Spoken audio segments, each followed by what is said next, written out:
Hello, everyone, and welcome to All Four Downs. I'm the producer, Ovi Muniz, and today's a special day, November 11th, Veterans Day. In May, we remember those who served and did not come home, but today, it's Veterans Day, and it's a day when all across America pause to remember those who served and did come home. For nearly a century, the American people have observed this day as Armistice Day and now Veterans Day. I thank you all who are listening to this podcast and everyone for continuing the great tradition. But today, I want to recognize Hector Vasquez, Frank Cuesta, Rob Benjamin, who are members of the Clovercrest Media Group. Not only have they contributed to serve our grateful nation, but continue to help serve in their local communities. Also, I want to recognize my leaders, peers, and subordinates from the past. I could not have made it without you all.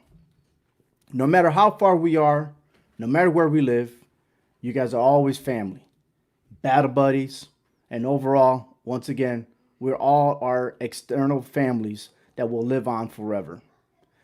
As I look out today, it's humbling sight to see and meet veterans from different branches: Air Force, Navy, Coast Guard, Army, and Marines. Most I have met are from Vietnam and in recent times, Iraq and Afghanistan. I salute to all the veterans for your sacrifices made for our freedom and for our nation's strength. Lastly, to all our veterans, our fight has not stopped, as there are many veterans that are still in need of help. I'm asking all of you to join the VFW in your local area. I can only speak from my experience here in the state of Connecticut. We need more volunteers and members in the VFW. We cannot complete our mission to help veterans and their families, as well as those that are serving in the uniform. There have been VFW closings across the state, and with the VFW 511 in New Britain, Connecticut, they are holding strong. We need veterans like you to join and help. So please, if you need more information about joining the VFW or want to know more about it, reach out to me, Ovi Muniz. And at the end of the show, I will have all my contact information so you can reach out and we'll help our fellow veterans. So once again, to all our veterans, on behalf of Clovercrest Media Group, thank you for your service. May God bless you and your families, and may God bless us all. And to all those that wear the uniform today as they stand ready, God bless us all. In the next episode of All Four Downs, every winning streak comes to an end. Which college team fell victim, and can they make a comeback? And speaking about comebacks, 4 college games resulted in an epic finish. Joe, Jace, Sean, and I will tell you more about it, plus the top 25 Heisman candidates and the college pick'em. Follow us and join us this Wednesday at 7:30 p.m. Eastern Standard Time on YouTube, Facebook, and Twitter.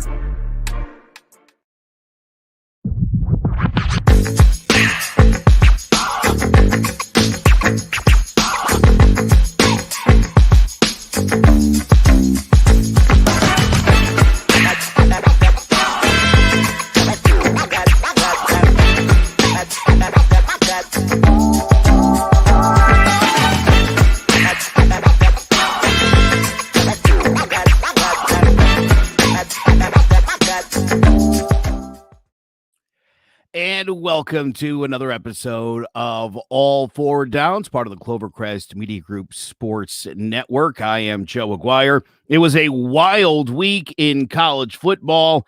We got a brand new number one. So many cancellations this weekend because of COVID. Of course, it is Veterans Day. We are so pleased to have so many veterans on our show today. Sean Scanlon, Jace Garcia, as always, join me now. And we've got our very special guests, Rob Benjamin and Hector Vasquez. No Frank, huh? Frank isn't going to grace us with his presence. Is that what's going on? Nah, he's It's a shame. He's into wrestling, man. He's with the HHW show. Couldn't make it today, but my heart goes out to him and his family for the situation they're dealing with. So hopefully I will get him back soon, especially this Tuesday. All right. Now, guys, what an absolutely wild weekend.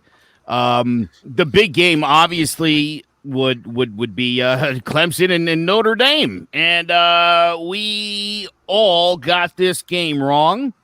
We all felt somehow Notre Dame would not be able to muster up enough to beat the freshman quarterback DJ Uwagalele, who had a whatever his name is. I really don't care. I'll learn it in 2 years when it matters. How's that sound? Because I'll tell you what, I got to say this right now. This has been difficult, right? I mean, how do you rank a team when its star quarterback is out? And is, again, I think we all struggle when you're putting your top 25 together.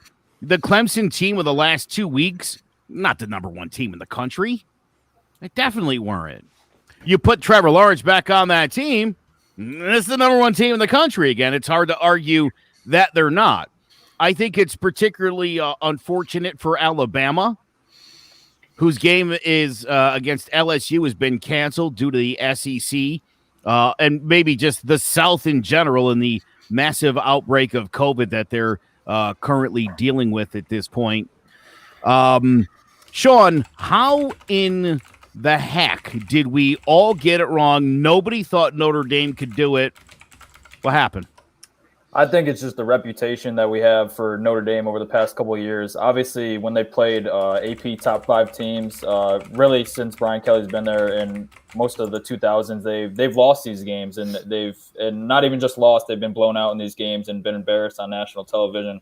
So I think none of us just had the guts to go out and say that Notre Dame was going to win, even if Clemson's backup QB was in there, just because we didn't think that they would, because we haven't seen it before. But obviously this year is different. Notre Dame's defense came to play. Their running game is tremendous. Ian Book is a solid quarterback. So I give a lot of credit to Notre Dame for coming out, playing a tough game. Even when they got forced to overtime, they stood tall and they won double overtime. So I think Notre Dame deserves a lot of respect. But I also think that we shouldn't penalize Clemson too much for not having Trevor Lawrence, because DJ, he's a really good quarterback too. He was best quarterback in the nation when he got recruited to Clemson, and he came out. It's not like he played a bad game either. So I don't think that Clemson should really be penalized and not they. I don't know how to word it, but it shouldn't look as like a huge loss for them, even without Trevor Lawrence, because I think DJ is right there with Trevor Lawrence. I think the word you're looking for, Sean, is it isn't necessarily a bad loss for them. It's a good loss for them. They obviously had a lot of defensive starters missing, and Trevor Lawrence, the best player in the country, missing. But I really want to apologize to Hector. He's a big Notre Dame fan, and last week before we recorded HHW show, I sat there and me and him talked about this game, and I hyped up Notre Dame. I thought they could actually win it, and I hyped them up to Hector. We had a good conversation, and leaving that conversation, I thought Notre Dame was going to win, but my mind somehow got changed in that one day, and I was on the wrong side of history. I did not believe in Notre Dame's offense. They are shaky. They have been shaky, but they came to play. I know a lot of the Clemson was dealing with a lot of injuries on defense, but still Notre Dame's offense came to play. Ian Book came to play, and DJ Uiagalelei, he's the real deal, and he's going to be the future is bright for Clemson. It should be interesting how the ACC plays out. The ACC probably has the best bet to get two teams in because of how good of a loss this is for Clemson. And may I even dare say the ACC is better than the SEC this year. Whoa. Easy, buddy. Whoa. Stay. Whoa. You better have enough ammo to back up your statement there, buddy. Because we're going to be getting into that when we start talking about the rankings, and I'm going to prove you wrong why the SEC is still better than the ACC. Okay. So, but before we even skip that part, I want to introduce Hector to the show. Hector, this is your first time on All Four Downs. Those of you who don't know, Hector V is with me on the Hard Hitting Wrestling show, but he's a big fan of Notre Dame. And Hector, you got the floor, man. Go ahead, tell us, man. How did we get it wrong? I think, you had a lot of things right, but you have to look at how DJ played against Boston College. That was just a setup for Notre Dame to come in and just attack where they couldn't attack against Trevor Lawrence. And then the big key to this whole thing is that they shut down Travis Etienne. Okay, they shut down the running game, held him to 18 attempts to 28 yards.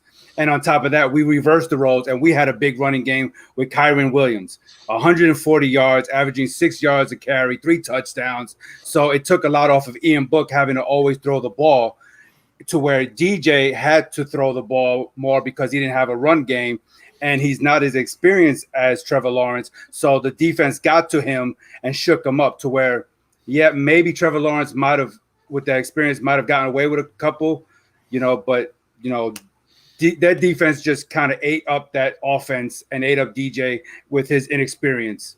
So I think that's where they got him at. Absolutely. Hey, in a sense, I was surprised that Notre Dame had the lead 23-13 at the half. But once Clemson was coming back, I was like, you know what? Here we go again. This is going to be the same old against like Boston College. But it went neck to neck all the way to overtime, and Notre Dame squeezed out that win. And props to Notre Dame. Like I said, I disrespected Notre Dame. I didn't think that they had enough to go against a caliber team like Clemson. So, hey, my bad, your fault. I mean, it's another week. Let's see what happens if Notre Dame's playing Boston College this weekend. So hopefully they have the same fire they did against Clemson and don't choke this Saturday. But hey, more to follow on this. Houston went down under to Cincinnati 38-10. But the other big game was the previously ranked number 8 Florida and number 5 Georgia. Florida laid on to Georgia. Their passing game just threw off the defensive backs of Georgia. Can we stop pretending Georgia's a good football team? Gator, an elite level football team.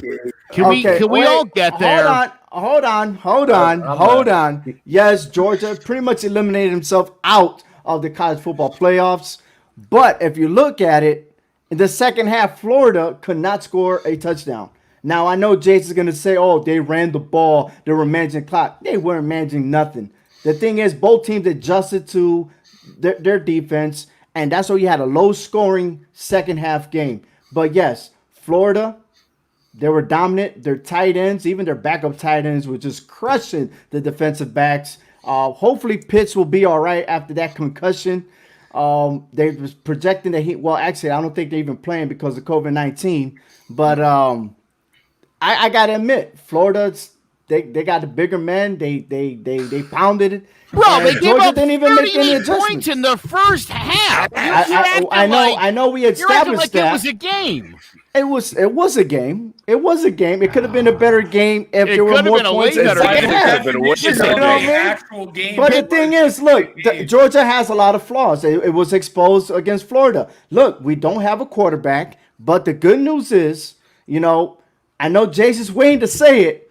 JT Daniels did practice with the team this week, but that there's no set word when JT's going to start. I understand, but Georgia's not playing this week. There's a breaking news that happened today.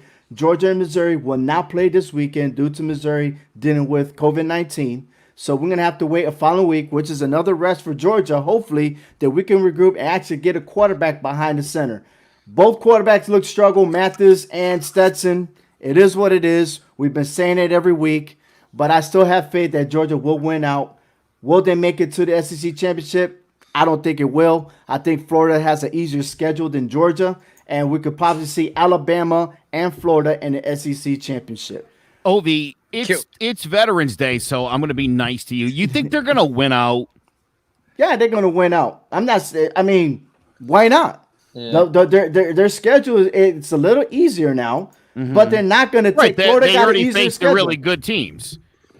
Right. Let me. They're 2-2 against the top 25. Here's my issue. Here's my issue. What's your issue? Well, my issue is simple. We've got this team that has not had an offense worthy of being ranked in the top 25 this season. Can we honestly say that though? Yes. Really? If because they lost to Alabama and Florida. If really? we were, well, they also scored 14 points against Kentucky. So your argument gets really weakened we there. can say about Notre Dame scoring 12 points against another team, but it's the same thing. You're trying to say that Notre Dame don't have an offense either because they scored 12 points in one game? Sure. No, it's absolutely not. Look what they did against Clemson. And now we're already talking about Notre Dame's the next best thing. But if they score 12 points and still win next week, then what? Then you're going to say, oh, Notre Dame's not that good, right? I didn't think Notre Dame was that great the week before against Pitt. I wasn't all that sold. That's the reason I still stand by my pick. And I still stand by mine. If Trevor Lawrence is in that game, Notre Dame's ranked 10th now. We don't know. It's simple as that. Oh, we do know. No, we do know. No, we do know. Stop it. This is one of those times where I could say, and I could say this with all the conviction in the world, there's no way Notre Dame goes to Clemson and beats Trevor Lawrence. No chance. There's no chance. There's a reason why. Question. Hold on for a second. Go ahead. What do you got? Trevor Lawrence does not play defense for Clemson. Just saying. Oh, I know that. All right. So regardless, it would have been a much different. It would have been a lot different situation if Trevor Lawrence was there running that offense. There would have been a lot less points scored by Notre Dame in that game. Okay, but bringing it back to the Georgia-Florida game. Hold on. So with Trevor Lawrence in the game, Notre Dame scores less points, but he doesn't play defense. So correct. How does that by virtue of Notre Dame's offense not being on the field as much and thereby not exposing his, and let's be honest, and I think we all know this, Clemson's defense isn't great. Whoa. Nobody was sitting there like Clemson's defense will definitely lock them down. No, nobody thought that. They'll do enough to win. And if Trevor Lawrence was there controlling the pace of that offense, I think things would have gone a lot different. But how much different? Because DJ it only needed to be 7 points. And I think it would have been. So you're saying he would have outthrown DJ? Because DJ threw a lot in that game. He needed to throw a lot because they were losing. So it would have been a different game. So you think that the ETN would have had a better game if Trevor Lawrence was in there? No, I think he would have run for less yards. I think a lot of things would have been different. Again, you're talking about a kid, Hector, who like 6 months ago was at his prom in high school. To compare that to the luxurious locks of the experienced Trevor Lawrence, dude, come on. He would have had matted hair after that game. I know you like Notre Dame. They would have rushed his hair through that whole ground. I get it, but as a Notre Dame fan, you honestly think you would have beat Trevor Lawrence? We're in South Bend, yes. They're gonna get a rematch to find out. Absolutely, the rematch indeed. Because if Clemson and Notre Dame finishes in the top two, they will be facing each other in AC Championship. And then here's the next question. Look, and we'll be talking about the rankings, but right now at the AP Top 25 has them at, again, in the top 4. Should Clemson defeat Notre Dame, can we see 2 ACC teams in the college football playoffs? No. So listen, do I want it to happen? No. Do I think a team like Cincinnati or BYU that goes undefeated, do they deserve to be in there? Yes, I think they do. But does it happen? Yes, it does, because the whole Power 5 thing is so luxurious and everyone loves it, and this and that. Power 5, SEC, Southern football is so great. They're going to give it to them. Right. Hey, what do you say there, Sean? I agree with what Jay says. I think just because the Power 5 label, they would probably put them 2 in there. But I also agree. I think Cincinnati should be that number 4 team right now. They play tremendous defense. Desmond Ridder has been playing at a Heisman level, and their offense is also really good at running the ball. So, I mean, they control the clock. They play tough defense. So I don't see why Cincinnati shouldn't be there right now, but I do. Once it comes to the end of the year, I'm sure that we will see all Power 5 in that top 4. Well, I got a feeling that if 2 ACC teams, Florida would have to beat Alabama in the SEC championship. Do you agree, Rob? I definitely agree with that. And I think not only that, like A&M has to come off with a couple losses, especially with them having them at 5. But definitely Florida would have to take them out to finish it off. I'm still kind of like flabbergasted why they would have A&M at 5, because I definitely think Cincinnati and Florida can beat A&M, even though we lost to them earlier. But you know, it is what it is. But yeah, Bama definitely has to come down, and I'm not going to say that Bama's not able to be taken down, but I would like to see a lot more out of Florida, especially defensive wise, before we get to that point. Well, it's still like we still got another month left before. Well, actually, we are 2 weeks away for the actual committee to come in and give their perspective on all this. But hey, let's finish off here. Texas A&M did blow out South Carolina 48-3. Oh no! Ohio State beat Rutgers. You didn't let me get to talk. And again, Ohio State defeat Rutgers 49-27.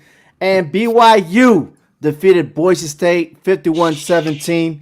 Now, hey, the one thing I'm going to say is this, and it's to Jace. Jace been, telling me off about BYU, and I said I was going to say it on the show. I now respect BYU. Jace, I respect it. I did say that if they blow them out, they actually did.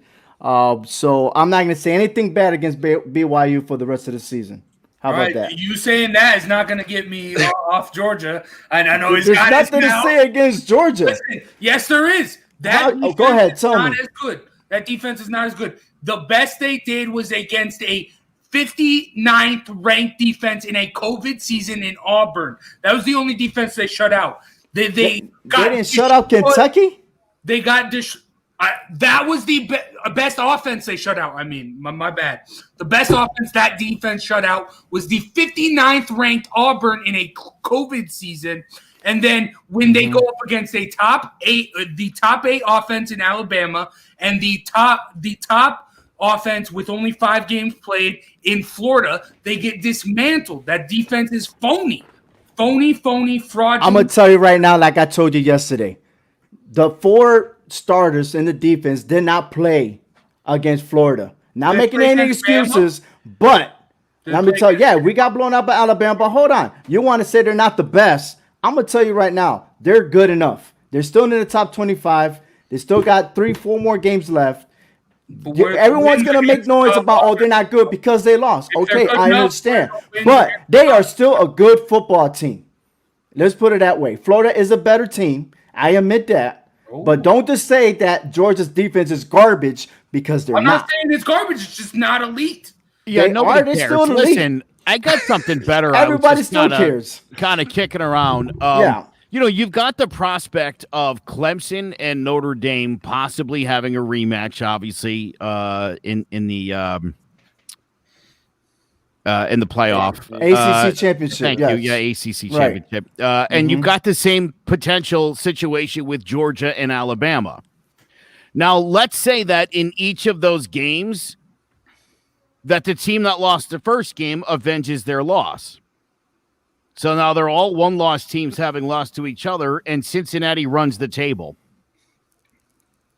Who's leaving Cincinnati out in that scenario? And I would find that unjust 1,000,000%.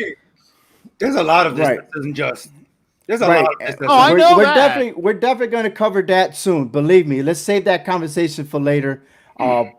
Listen, the comeback games. I put that picture there in Michigan State, which is the biggest comeback at 38 points, defeating Northwestern back in 2006.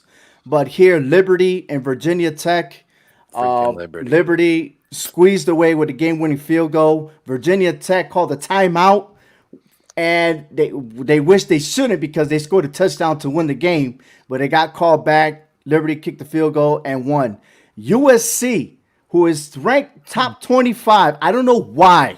I didn't. They fumbled. They turned over the ball so much in this game, and yet they still came back and defeated Arizona State. Because Arizona State's a good team.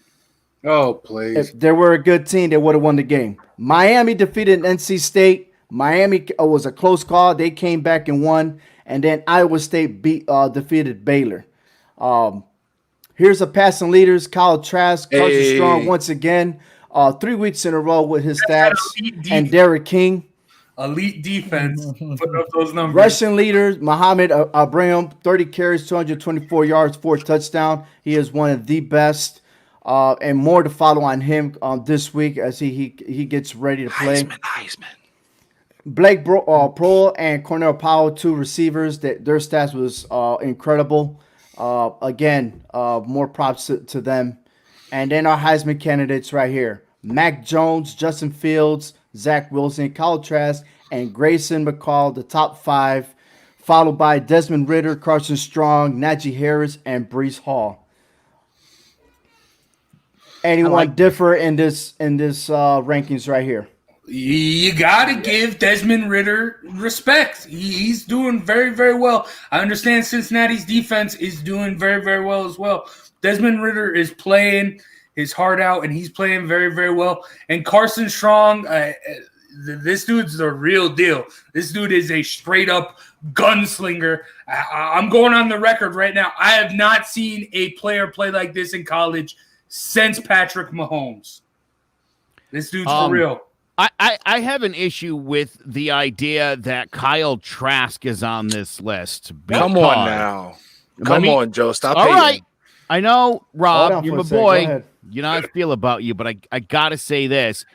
He's not even the best quarterback in the – he'd be the best quarterback in the country. That doesn't make any sense. That doesn't make sense. True. Am I wrong? You're not wrong. You're not wrong. But his stats, his stats are showing beautifully. And the way he played against Georgia, you can't deny that. You cannot deny that. He was looking like prime Tebow. Say he wasn't.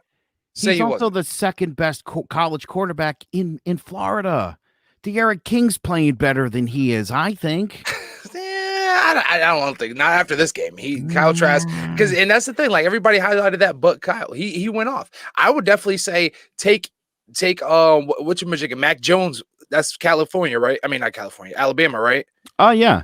Take him out, and then go put my guy Breece in there, and then keep Kyle Trask in there, huh? You're out of your mind. No, you're out of your mind. Take Mac out of there. Take Mac Jones has been and I think all season has been the biggest baller. I put a pie in my face college for football. Mac Jones. Yeah, exactly. He's good. He's good. He's good, but he's not. He's putting up more numbers than your boy, him or Trevor Lawrence. Undefeated. Statistically speaking, he's been amongst the top 2 quarterbacks in almost every one of the big categories. He does. He hangs with Trevor Lawrence. He's been out playing him. They're undefeated. We had this argument a few weeks ago about whether, he's got all those weapons. Yeah, well, he's able to utilize them. And when he loses one, he just goes to another one. So, absolutely. Listen, I'll admit Kyle Trask is definitely playing like we were expecting him to. He's doing it now. But until you're the best quarterback in the SEC, you can't be in my top 5. All right, so let's put it this scenario. Kyle Trask versus Mac Jones, Florida wins. Do you give it to him? Not you, not the committee. Do you take it back? Do you put a pie in your face? I'm not going to put a pie in my face, but would that change my top 5 list? He saw Jay, so he don't want to. I like pie. Does that change? I like pie. I don't have any problem with the pie. Here's what I'm saying. For me, this has been really fluid week to week. I was really hesitant to put Justin Fields onto my Heisman Trophy list, on my Heisman candidate list, because I was like, look, there's guys that have played like 5 and 6 games already. He can't come out and have one good game, and I'm like, well, put him in at number 3. That's not fair to the guys that have been doing it. So that's been my argument all along. Mac Jones has produced every single game right to where we sit today at 8-0. So he hasn't done anything to hurt himself. Obviously, Trevor Lawrence missed some games. He's off, I think, everybody's list at this point. Again, Trevor comes back, throws for 400 yards and 5 touchdowns. He's probably back on my list next week. I feel like this list is going to fluctuate all year. Absolutely. But the one that's not fluctuating is Mac Jones being number 1. Which is why I could live with Trask being on the list. But to me, that's the guy that like, again, if I was going to get nitpicky, you're only the second best quarterback in your conference. It's hard for me to like forget everybody else exists right now because Trask has had a few good games in a row. Understood. And also Grayson McCall, I've said it once. I'll finish my thoughts with this. This kid is a true freshman and the real deal. You know who else is a true freshman? Carson Strong, Nevada, Well, lighting it up. I got a feeling that these guys may end up transferring to another college so they could get a better recognition. But You're right. we'll see with that, man. But they are outstanding, and you're absolutely right. Seeing McCall playing over there, I mean, he is one of the elites. I just wish he was in a better college. You want to know what stinks? Kyle Trask will probably get the invitation to New York, even if they don't beat Bama, just because he's in the SEC. And someone like a Carson Strong, someone like a Desmond Ridder, someone like a Grayson McCall won't get that opportunity. I hate this whole Power 5 thing. Well, I mean, they hate you too, man. Don't worry about it. They hate your Pac-12, and who knows? Pac-12 might not even make it to the top 10. You know what, though? The way they're going. All Grayson McCall and Coastal Carolina can do is go out there and keep doing what they're doing. You just keep on winning football games. You could say, hey, wow, look, this kid's super talented. He's going to transfer out. I mean, are they 6-0 or 7-0 now?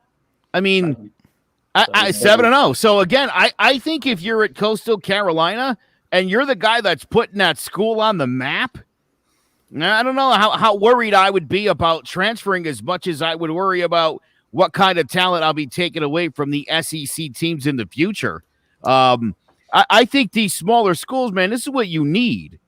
Absolutely. You're having a dream season with a freshman quarterback, dude. And a team that, I mean, they're solid. That's a really, if you guys go back, seriously, do yourself the favor. I'm sure you've seen highlights. Watch a couple of the games, man. That's a really solid football team. I understand we could talk about conferences or whatever. I would put that team up against anybody.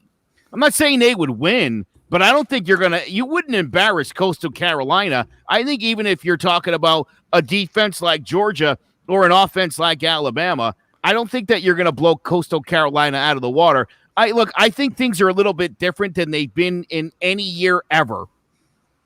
I mean, we've seen it, right? Penn State and LSU, absolute jokes. Nobody saw that coming.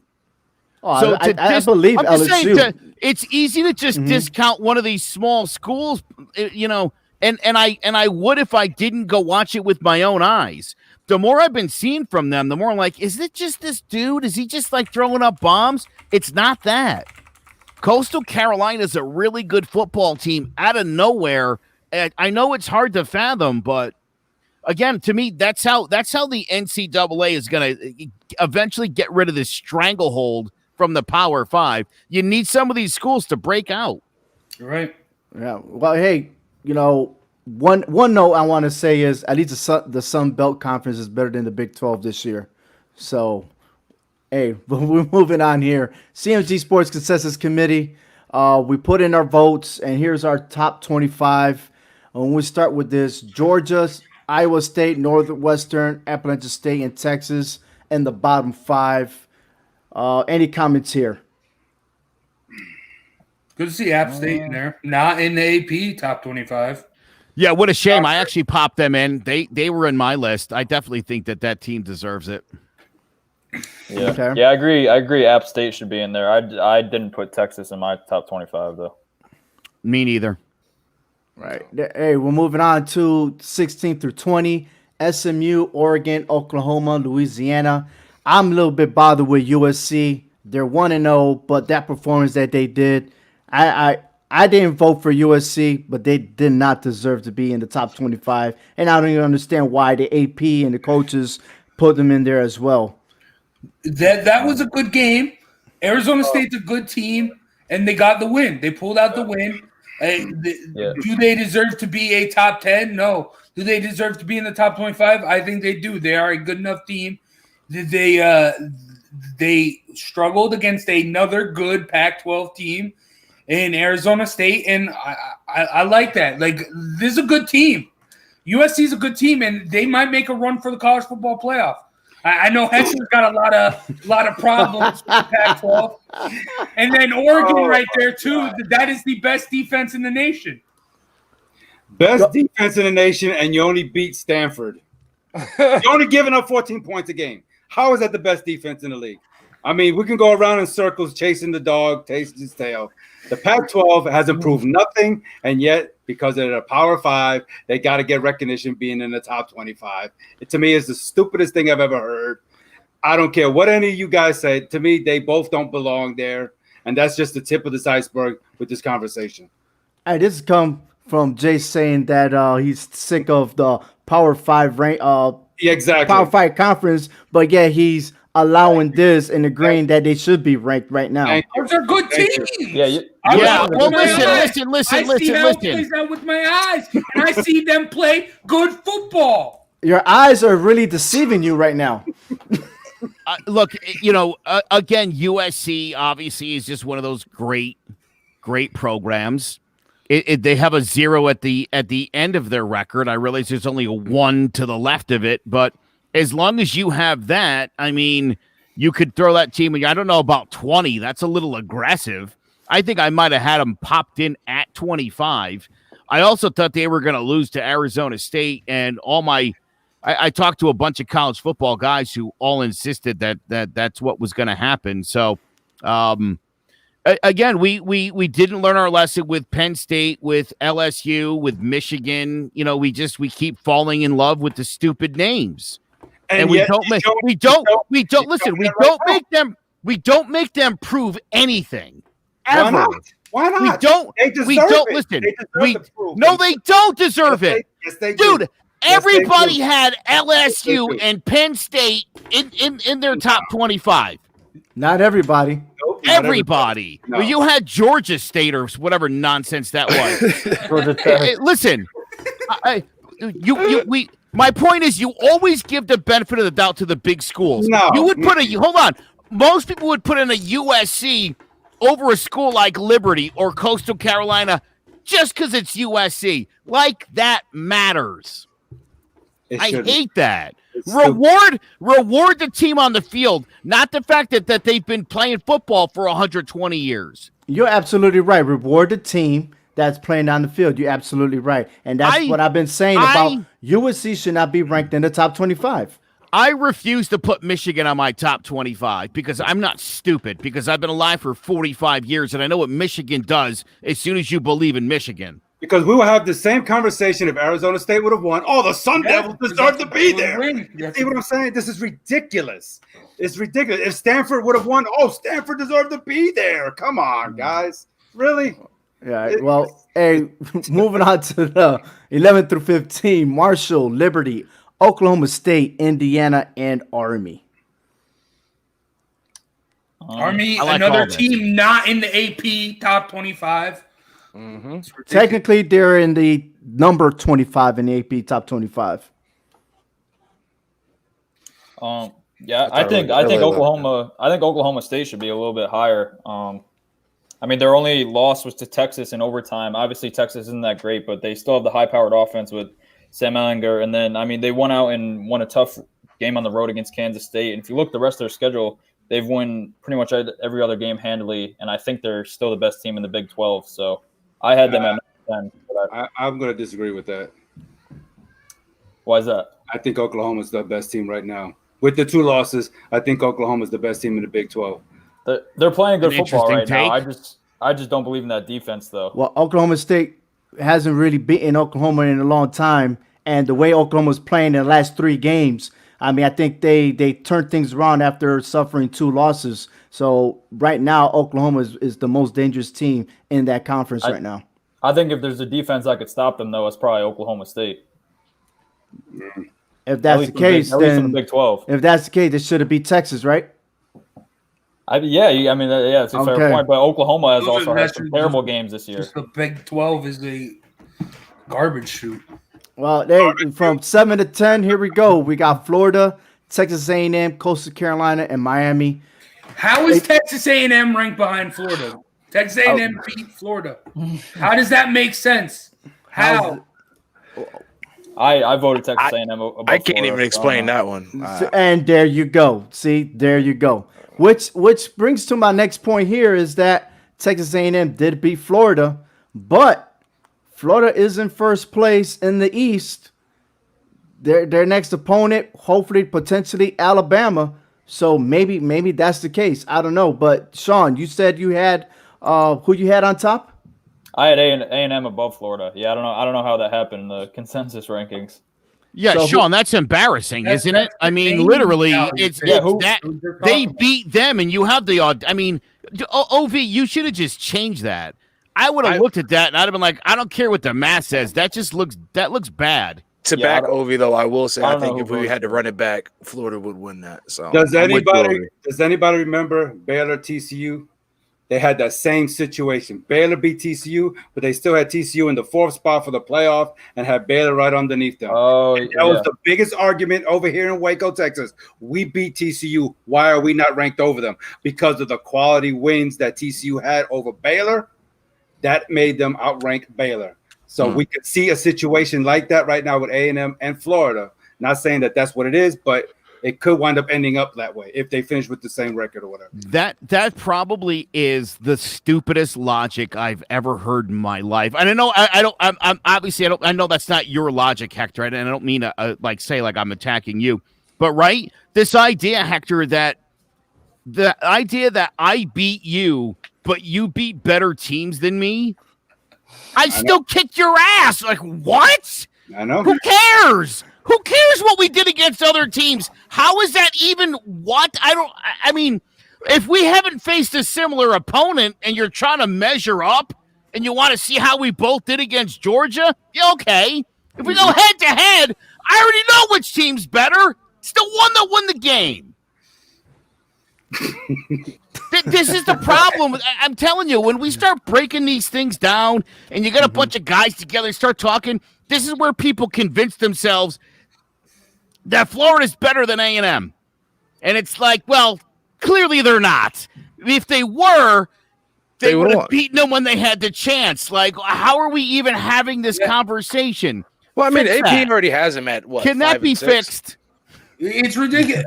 You know how many times I got called a crackhead when I released my poll because I didn't have Florida in the top 4 because let's see why you're a crackhead. Let me see.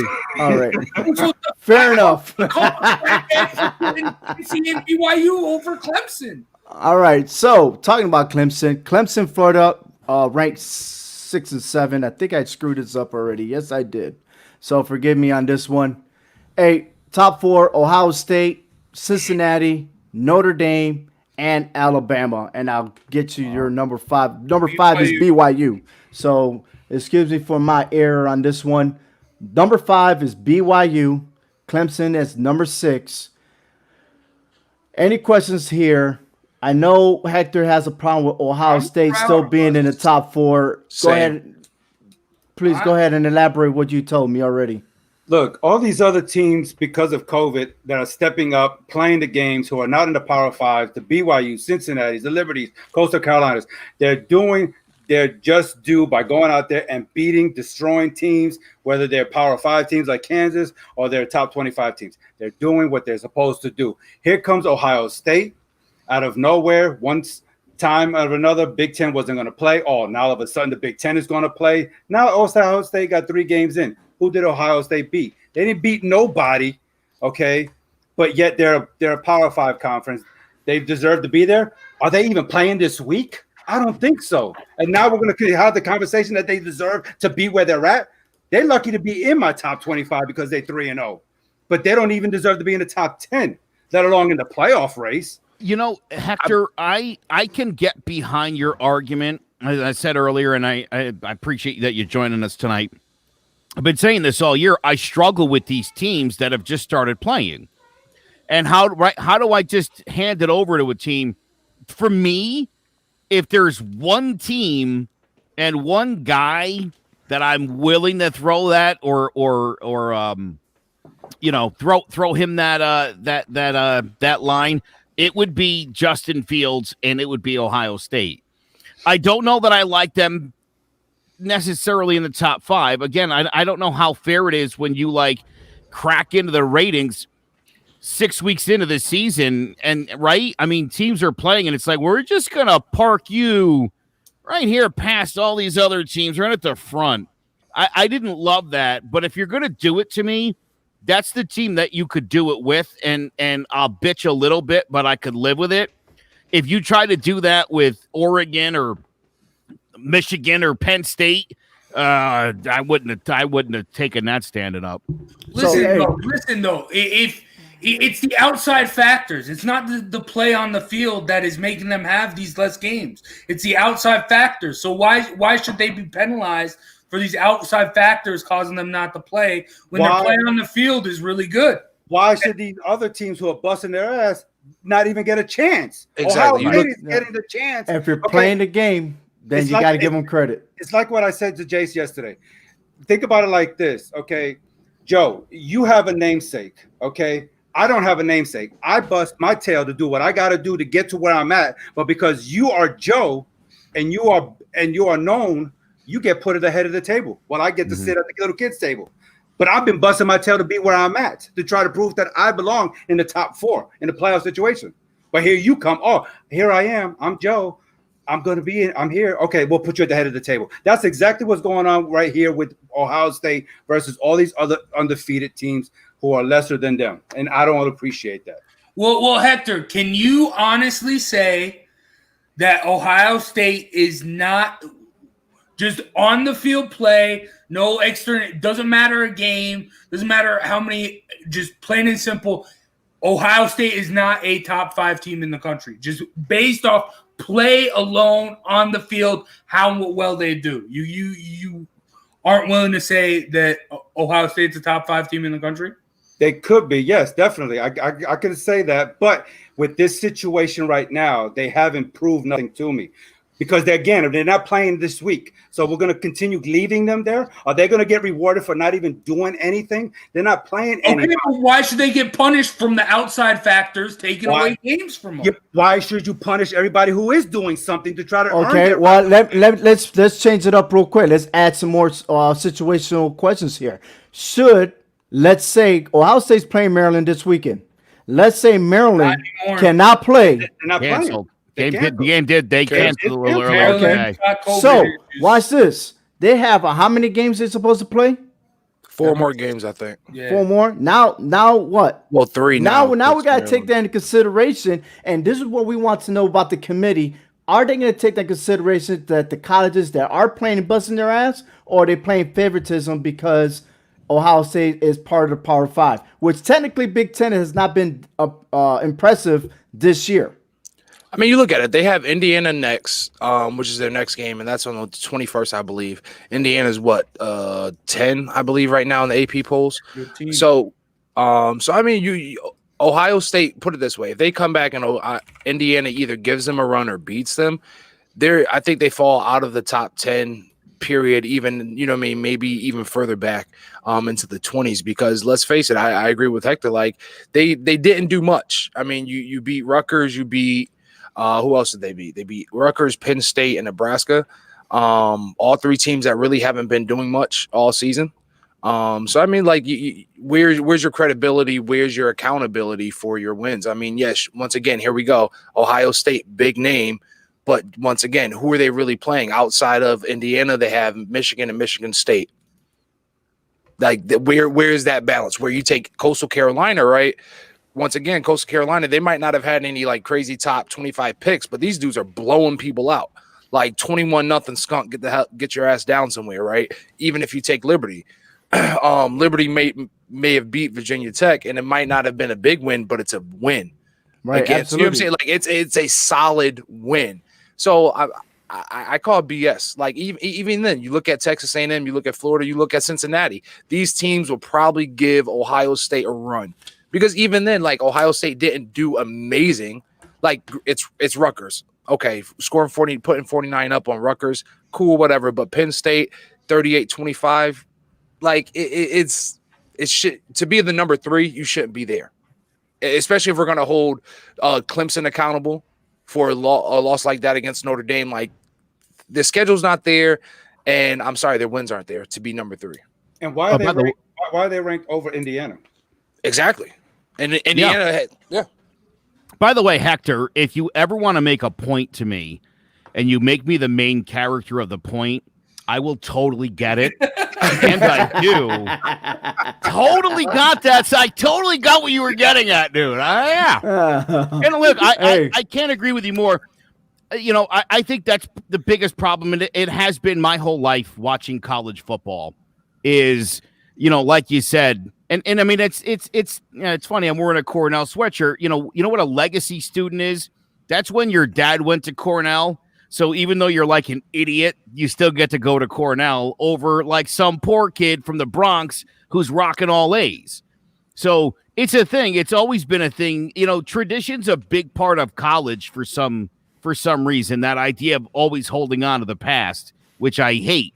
But if you're the Power Fives, you love it because, ultimately you're right. We shouldn't just reward Ohio State without them ever taking the football field. It's wrong. That's the wrong thing to do, especially, like I said, halfway into the season where you've got teams that are doing it. And here's the other thing. We talk every year, right, about one of these small schools going undefeated and what that would be like, and inevitably they always lose, right? But right away we want to talk about strength of schedule and all that other nonsense. But all these teams have to do is lose one game. Like, everybody here played ball, I believe. Anybody here not play ball? We've all played, so we all know how it goes, right? At the end of the day, man, when you get to the football field, right, you're thinking like, you're not really thinking realistically like, this team's way better than us, or this team sucks. Those are the kinds of things your coach says, right? Don't take these guys too lightly, right? And you're like, of course I wouldn't. I mean, what does that even mean, taking a team lightly? I disagree with that notion. To me, and this is what pisses me off about analytics across all the different sports. I hear stats in baseball like WAR. But then what's the value of a win? Isn't that what we're here for? Isn't that really the point of the sport? Is the team that wins the most games? I've been having arguments all day about Justin Herbert being a great NFL quarterback because he's won 2 games so far. Some guys just get the benefit of the doubt. Some guys don't. To me, you got to earn it on the field. Like I said, I've been watching Grayson McCall, and I've been watching Coastal Carolina, and I'm like, oh, this isn't just some like podunk school playing crappy teams. They've beaten everybody that got put in front of them handily, and they played a couple decent schools so far. So to me, I try to analyze every game, every win as I'm ranking players and as I'm ranking schools. And I for me, I don't care what your conference is. I can look at it and I can decide whether or not you belong with the big boys. When I say I think Coastal Carolina could hang with anybody, I'm not being like hyperbolic. So everybody rolls their eyes like, well, I really think that. I truly do think that. Yeah, you know what I truly think? If you look at what happened in college basketball about 8 or 9 years ago, where, my goodness, that sport's a lot different now because everybody's kind of playing a different sport.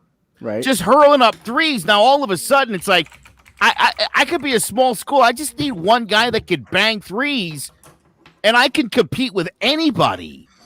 I get a couple of guys. Forget about it, baby. There's parity in sports, and the longer we continue to give these teams just the benefit of the doubt while they beat each other up in high-scoring games, I think it's a disservice to the entire sport and especially to college athletics. You know what this reminds me of? This reminds me of I'll Piss You Off. It really does. Because you're on that groove, Joe.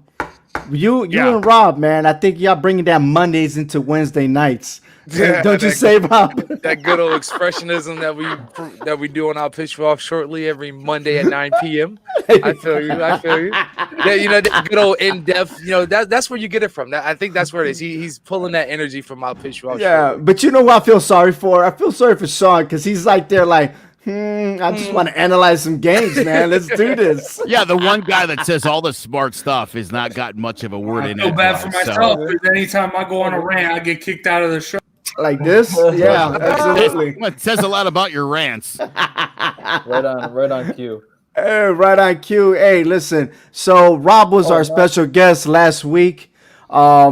Hey, And between him and Joe, I'll Piss You Off podcast actually got a tie 9-4. let's go. So this is the standings. There was one game that was resulting in COVID-19 that Jace could not get a win or a loss, so that's why he's a half a game out.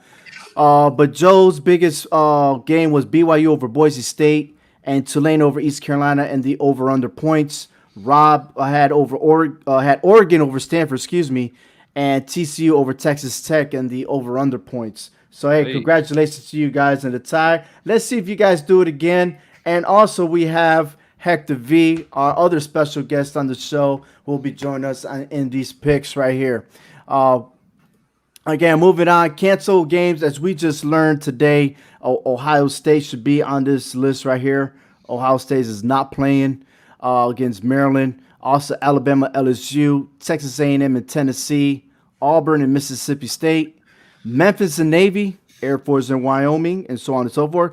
California, Arizona State, be prepared for that game to be canceled because they had some players testing positive for COVID-19. University of Iowa came on the news this week as well, as these four gentlemen here, McKinney, Bird, and Judy and Lockett, requested to transfer. They're no longer with the team. So already 2 weeks, and they're receiving some dropouts, and they're just moving on with themselves. So there's got to be some issues going on with Iowa. I know 2 out of the 4 were complaining about not having enough time playing, not getting enough snaps. So we'll see from there. But these 4 gentlemen are ranked high in the ESPN rankings. But then again, who knows what type of rankings they're doing, right? As we can see through our polls here. Joe's favorite, I know this is his favorite quarterback. I mean, he speaks highly of him. But the LSU quarterback, Miles Brennan, will sit out for the rest of the year. He suffered an abdominal hip injury that requires surgery. TJ Finley will remain as a starter for LSU. Hey, I feel sorry for you, Joe. I really am. And if I was next to you, I would give you a towel so you could, dry your tears and everything. That's your boy, Joe. Yeah, that was your Heisman hopeful. I mean, damn. I'm sorry. What? What? I hate Miles Brennan. So lost. I've been saying it all year. This kid's a bum. Abdominal hip all injury. year. Let's Maybe. rewind to week 1 when Ovi and I were the only ones that picked Mississippi State to beat LSU, and Joe put a waterboarding bet on it and never paid up. Oh, I mean, I was pay, aware Joe. of that. Is that you got video? You could run that back on me. I would. Oh, yes. As a matter If of there's fact, video, show it to me. I mean, I don't recall saying it. stay tuned next week as we will provide proof and evidence, and Joe will be in court, and we will testify. Brothers court? Oh man, you gonna bring Joe to homie court? I'll do it. I'll waterboard myself. Actually, if I you know said what? it. We'll just move this over to our Pitch You All podcast, and then we can have Rob as the judge. How about that? Ooh, you know I love to be instigating shit. Let's do it. All right, well, let's do this. Hey, we haven't heard from Sean, so he'll get like the first picks here. Again, hey, congratulations to Joe and Rob for this week. Week 10, Big wins. getting 9 wins, but I don't think that's gonna last this week. The schedule's a little hard. I mean, it's this week's games. It's not even up there that the ESPN game people are moving to the Masters to host their show. So that tells you how much the value of these game games day. are for this week. So exactly game day. But hey, matter of fact, go around Robin. Hector, I'm actually going to start with you. I'm sorry, Sean. But Hector, Joe, Rob, Sean, and Jace, I've already made my picks. You guys are going to see my picks ahead of time. We'll start with the straight picks. 2 games. We have Iowa at Minnesota. Both 1-2 in their conference. Who you got, Hector? Yeah, I mean, what you were saying earlier about Iowa and everything, I'm going with Minnesota on this one. Okay. Yeah, I went in on the Minnesota train. Yeah, I'll take Minnesota too. They had a rough start the past 2 games, but they picked it up last game, and their running back is legit. So, and like you mentioned, with all the Iowa players out, I think Minnesota will win here. Minnesota for me. Yeah, Minnesota's gonna get it done. It really does suck that they're starting off 1-2 because the Muhammad Ibrahim, solid guy, solid running back. If they were able to come off hot, he'd be in the Heisman race, but they're 1-2, so he's not. All right, so Army at Tulane. Army 6-1, having a great season. They already clinched a bowl game. They'll be hosting the Independence Bowl versus who knows which Pac-12 that is, if they even play a game. But they will play against Tulane. Yeah, I'm going on the limb here, and I'm going to stick with Army on this one. Yeah, Army wins this game. I think it'll be a good game for sure. Yeah. Ovi, I don't know what you were smoking, but Army got this, brother. Yeah. I might yeah, be eating my words, but yeah. Yeah, Tulane's a pretty good team, but I think Army, they play a physical brand of football. So I think it's just going to be too much. I think they're going to punch Tulane in the mouth. And I think it'll be a low-scoring game, but I think Army pulls it out. Dude, on Veterans Day, when you start the show all dressed up in your Army stuff, you're going to come here and you're going to disrespect Army and pick Tulane. Who are you, the A people? No, Army is going to get it done. They're going to do what they do. The only time I picked against Army was against Cincinnati and BYU. Look where those two teams are at now, even though one game didn't happen. But Army's for real. They're going to get it done. Somebody 48-56. You got some explaining to do, Ovi. You got. I will. I'm going to explain to you right now. 48-56. Tulane has won 4 straight games. Army has never won at Tulane. As a matter of fact, they've been blown out ever since, no matter what the status is between those two teams. Wait. Army, Didn't we have this whole thing about Boise State last year? I mean, about Boise State. They've never beaten. The weakness of Army that Tulane has is that Army does not have a defense to stop the passing game. And that's what Tulane has. And that's what they're going to bring into the table. So now, can they stop the running game? Absolutely. But that passing game is very weak for Army. I think it's going to be too much for them to stop Tulane. Cincinnati won the game by running all over Army. That's completely hypocritical. Jace, I am talking about Army versus Tulane. Come on, man. Stick with me, all right? All right. Stick with the game and the analysis that I'm talking about. All right, fair enough. So we're going over to next 2. He must hate you a little bit, right? I mean, like a little bit. He's got to have a little hate in his heart somewhere for that. Yes, I mean he replaced Frank, and I miss Frank so much.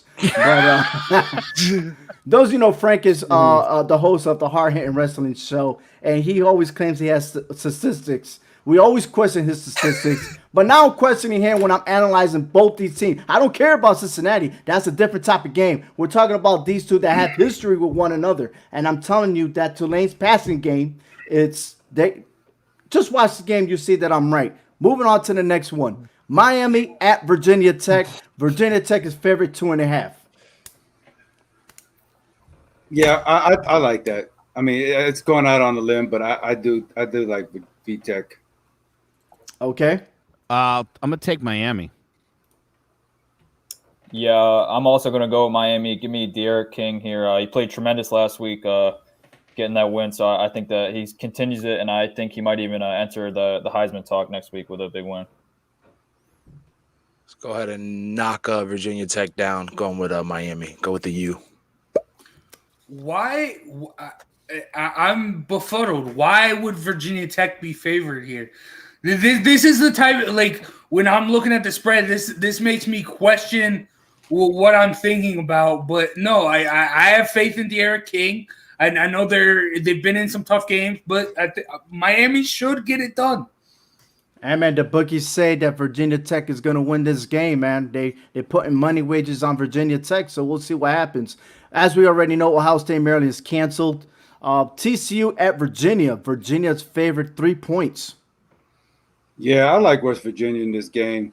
I just think that their offense TCU's defense is not going to have anything to answer West Virginia. I mean, You look at Jared Dodge.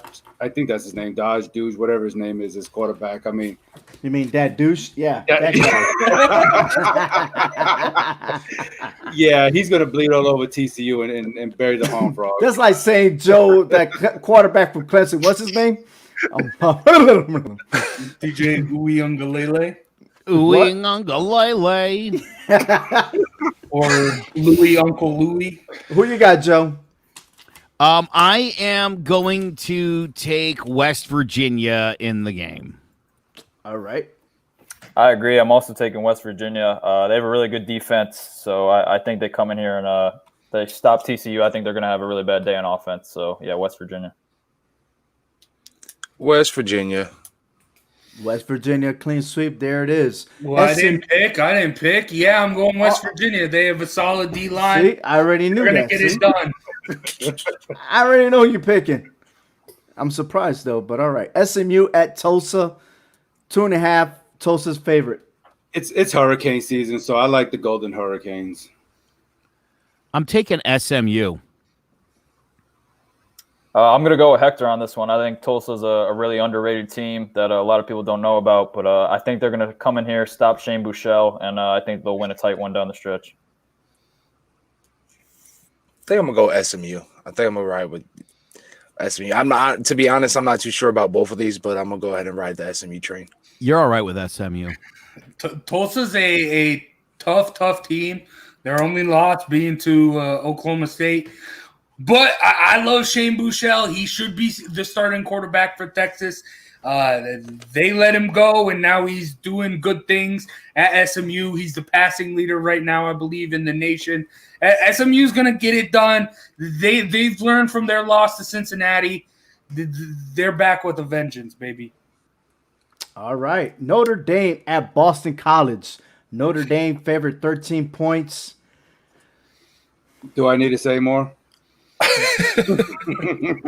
No, you know what? Before I tell you that Notre Dame's going to win this game, and as they sit at number 2 in the polls, I asked the question of someone earlier. Obviously, Alabama isn't playing this weekend, and I just wonder what happens if Notre Dame lights BC up like 59-0. Are they the number 1 team in the country? Well, I posed that same question.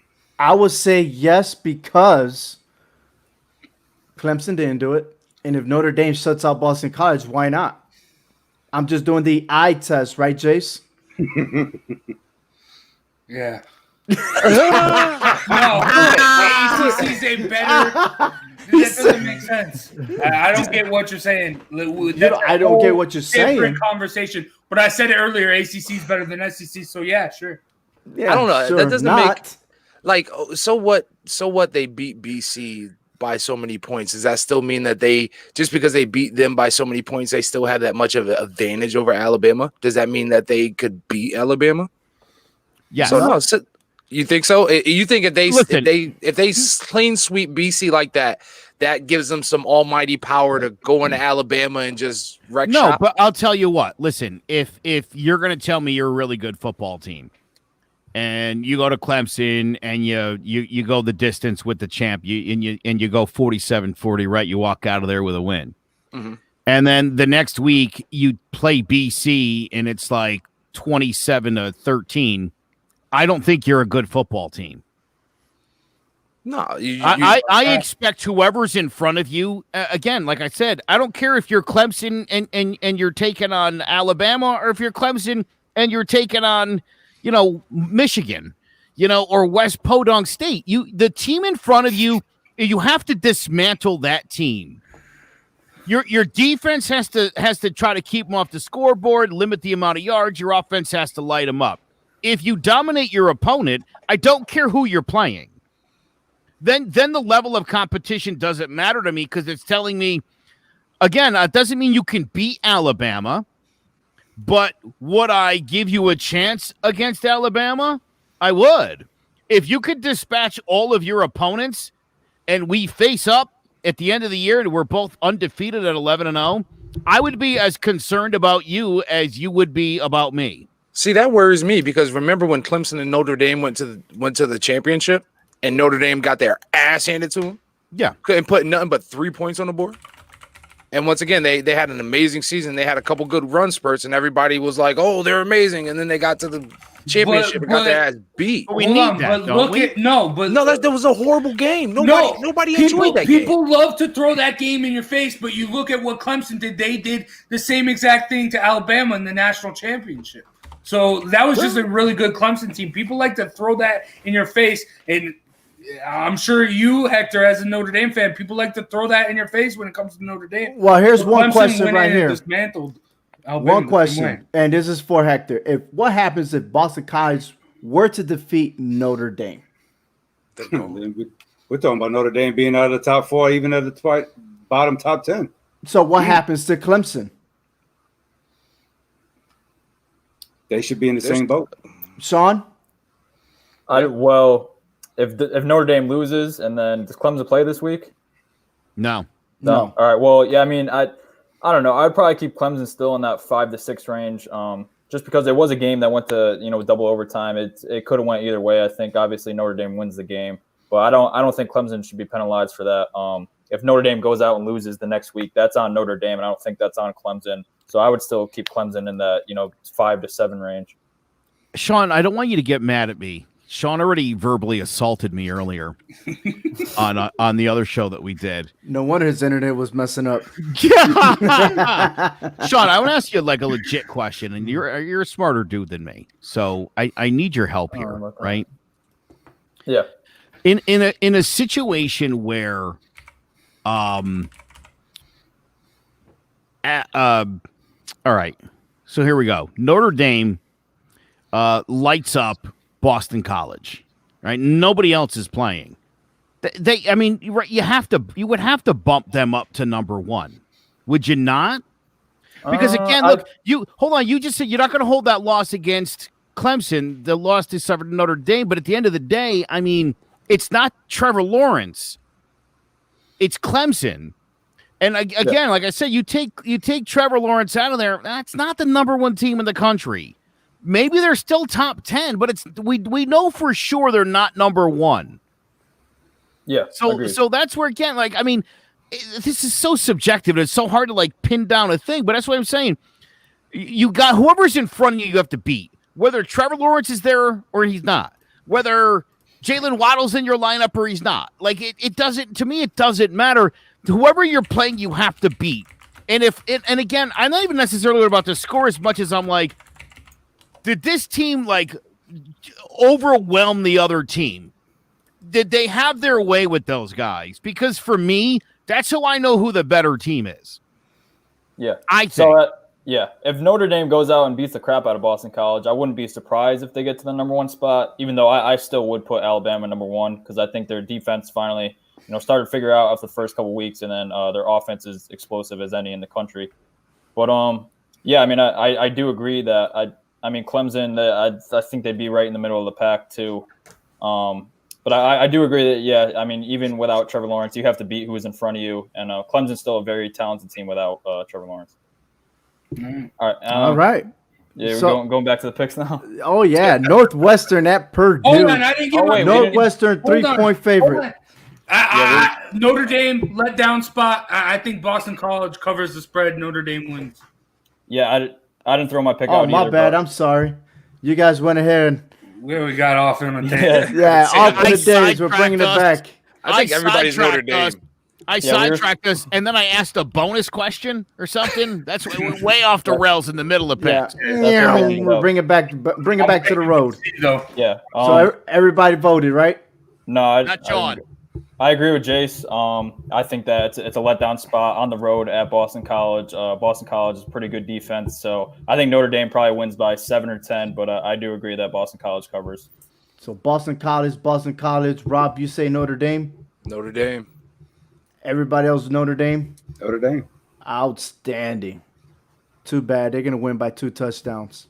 Maybe 13.5, right, Jace? I hear a lot of people saying this game's going to be a lot closer than Ovi thinks it's going to be, at least. 2 I can say touchdowns, that baby. much. Northwestern at Purdue. Northwestern's favorite 3 points. I actually picked Purdue being at home. I got Northwestern. I think, they got Drake Anderson and Isaiah Bauer. I think they'll keep it on the ground, and it's just attack Purdue's defensive line. So I think Northwestern will come out with the win on this one. Couldn't be with you anymore, Hector. Northwestern, say exactly what you said. I'm going to take Northwestern. Oh, yeah, my bad. Yeah, I agree. I'm taking Northwestern too. I think they're a really physical team, and I love what they're doing right now. So, yeah, Northwestern. I'm going to be the odd man out. I'm going to take Purdue. I think they get it done. They got an explosive pass game, the Boilermakers do, and I like them. I like them to get it done. Northwestern, they're doing really good. They got a strong defense, but I think the explosiveness from Purdue is going to get it done. There's no odd number. There's 2 people going for Purdue. Remember that. Oh yeah, I don't. We only picked him so he could say the word Boilermaker. No, I'm not going to go there. Oregon at Washington State. Oregon's favorite 10 points. Jace has said that Oregon has the best defense in the nation. Look at Sean's face. Yeah. Yeah, they're good. They're a good defense. I don't know about that. Best defense in the nation. Sure as hell better than Georgia's. Well, Oregon's never beaten that SEC team, so I don't know where you're coming from. But, hey, it is what it is. Hector. Yeah, Washington. Who's Washington State? They're just a bunch of Cougars over there. So, I mean, I guess that defense is going to shut down the Cougars, I guess. So, Oregon will win the game. Cougars do like that, though. Yeah. Quack, quack. Go I don't know about that type of Cougars, but all right. Wow. I guess we'll go with the Ducks. Quack, quack. Yeah. Sugar quack, quack. Hey, listen. Jace is rarely ever wrong when he makes outrageous claims about teams. And if he feels like Oregon's defense is that good, Jace, it's good enough for me. I'm taking the Duckies for you. Good enough for the Pac-12, yes. Yeah. Mighty Ducks. We ain't talking hockey. Yeah, I agree. I'm going with Oregon here. Washington State with no Mike Leach gone, and they didn't have Max Borghi last week either, their star running back. So I think Oregon's going to kick the crap out of Washington State this week. Bad. I'm going to go with the Ducks. Close it on out. Best defense in the nation. Oregon gets it done. All right, now it's time to guys spin can laugh, the wheel. but this is a legit defense. Like After one game is legit, absolutely. But we're moving on to spin that wheel. And here we go. Now, I got to go for the champs. Joe, Yep. you are first in the shoot. So I'm going to call you out. Are you ready? Yeah. All right. So here we go. Spinning the wheel. Whatever selection, you pick the over-under. All right. So without a doubt, here we go.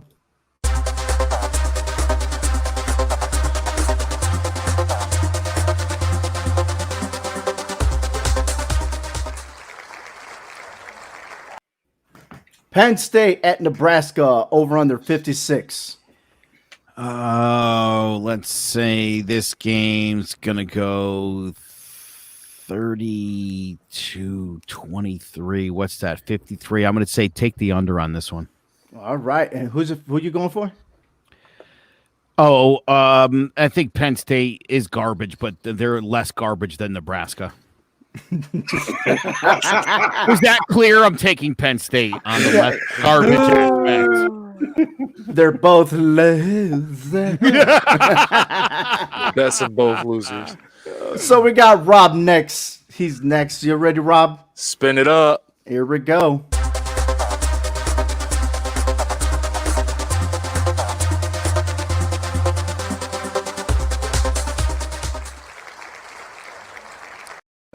Almost thought I had some Georgia action right there. USC at Arizona, 67.5. Damn. I feel like Cali's gonna continue. First of all, I'm gonna take that under. I feel like that's too fucking high. I'm gonna go. I don't even think they'll bust 60.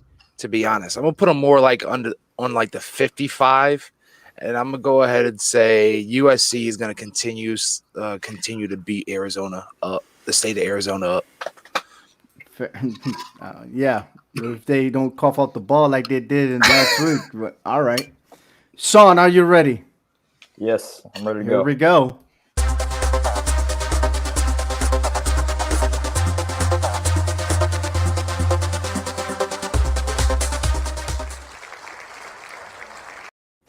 Coastal Carolina at Troy. Oh, this one is easy money. Give me Coastal Carolina and give me the over. Coastal Carolina might get the 54 on their own.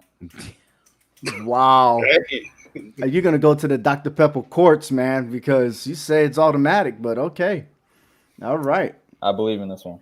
I want to get one of those pennants from Coastal Carolina. What is that? What is that mascot? Chanticleer. It's a Chanticleer. It's a cock. Yeah. It's an angry Basically. blue cock. What are you calling it? The what? Okay, hold on. We're talking cock. about. Okay, if you're gonna go there, I want to know where you're getting this music from because it sounds like some kind of adult filmish '80s type music. The Hugh Hefner Volt. Somebody must be getting excited in their room over there. That's bad upbeat music. I mean, you talk about. Yeah, baby. Let's move on. Oh, please do. Cock Trojans, come on, man. Joe chooses and cocks. How about that? I don't make this up, man. I don't make this up.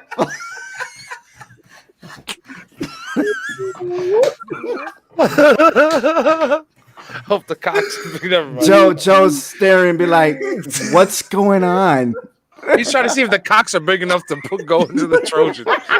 I'm honestly, you guys don't think that's a cool cock?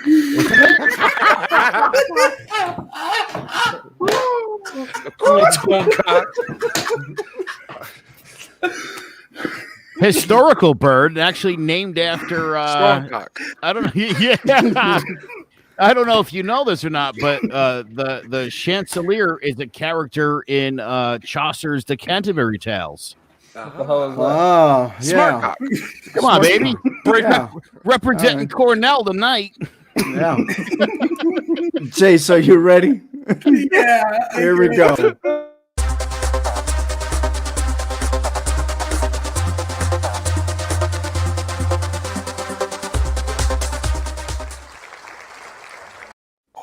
Indiana against Michigan State. Oh, this is a Michigan State will barely score the football. Indiana, they run the ball a lot. Strong defense. Under all day, baby. So you go under 52 points.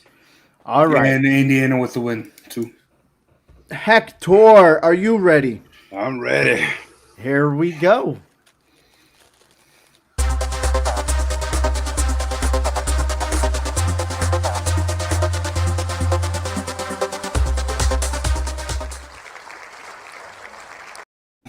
Vanderbilt at Kentucky over under 42 points.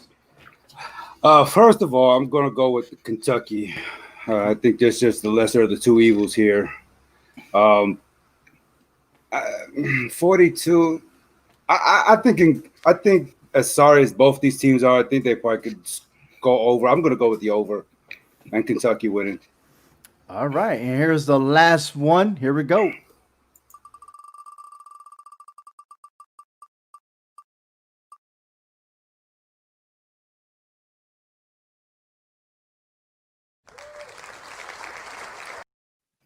I didn't get no music on that one. All right. God. Ran out of ammo, I guess. Went limp, Blank. but all right. Western Carolina at Liberty. I'm definitely going for Liberty on this one. However, I'm going to say they're going under 58 points. So that's a wrap right there. Again, thank you guys for being on the show. Happy Veterans Day to everybody. Honor those that serve. It doesn't even have to be Veterans Day, to be honest with you, man. Again, if you see them, it's all right to just say, hey, thank you for serving and, just move on. It's always grateful to hear thank you and move on, especially the Vietnam vets who didn't get the same treatment as those that came back from Iraq and Afghanistan. So God bless you all. Uh, Hector, Sean, Jace, Rob, thank you. Please stand by real quick. Joe, you got the floor, my man. Well, here we go again. On Tuesday, the SEC canceled 3 games. Number 1 ranked Alabama's game against LSU, the Texas A&M Tennessee, and the Auburn Mississippi State game. COVID's raging to the South like General Sherman's army, so obviously Georgia and Missouri just today became the 4th game to get called off. Ohio State and Maryland is canceled too. I could rage about the postseason or the Heisman race, but really at this point, why bother? SEC Commissioner Greg Sankey called it a week unlike any other. And he said he's shaken but not deterred. I mean, he's not the one out there risking his life, and knowing it all hinges on the decision-making skills of 18 to 21-year-old men. It takes one Baker Mayfield type to blow it for everybody. By now, even if you still don't think it's that bad, you have to know you have to wear a mask and you have to social distance all the time. It's not just yourself that you have to be worried about. It's everybody else and the people who you have contact with who might be vulnerable. How would you like to be the teammate of Trevor Lawrence that might have possibly ruined his life? Just saying. Selfish people make bad teammates. In 2020, in the midst of a worldwide pandemic, a selfish teammate could literally kill you. It's on everyone to step up their game, and it's time for people like Sankey to start taking this more seriously. His idiotic James Bond line about shaken but not deterred proves my point. If you want to know why the SEC and college football as a whole is struggling to deal with COVID, it's because of the selfishness and the entitlement. How do you tell a locker room full of guys who've always been picked first at everything that they can't break any rules? Hey, big man on campus, you have to stay in your room and not do whatever you want. I went to college. I played football. Wasn't very talented. Still, the most selfish and entitled guy in New Haven in the 90s, maybe with the exception of Supreme Court Justice Brett Kavanaugh. Incidentally, he and I both started barroom brawls at the same place in New Haven. Even the NFL has struggled to contain COVID, and you're talking about grown men with families who actually get paid millions of dollars to play it. If we don't get serious, we're just banking on this promising new vaccine from Pfizer to save the day, you're in for a rude awakening. It's going to be months before that happens, assuming it even stands up to trial and peer review. So until this thing is over, please understand this sucks for everyone. We all have to go through this together, especially when it comes to the most vulnerable amongst us. Thank you for joining us on All Four Downs, part of the CMG Sports Podcast Network. For more, visit clovercrestmedia.com or hhwshow.com. Get all the latest in the world of sports. Lots of unique perspectives, a wide-ranging bunch of shows, and lots of opinions. You can follow us on social media. Make sure you like, share, and leave a review. Once again, happy Veterans Day to all who serve and to those who have made the ultimate sacrifice so that we could enjoy our liberty and our freedom. To Ovi Munez, Rob Benjamin, and Hector Vasquez, thank you guys for your service, and thank you for being a part of the show tonight. A shout out to my favorite veteran, a former Air Force MP who's also celebrating a birthday. I love you, Dad. For Jace Garcia, Sean Scanlon, and our executive producer, Ovi Munez, I'm Joe Aguirre. We'll see you next time on All Four Downs.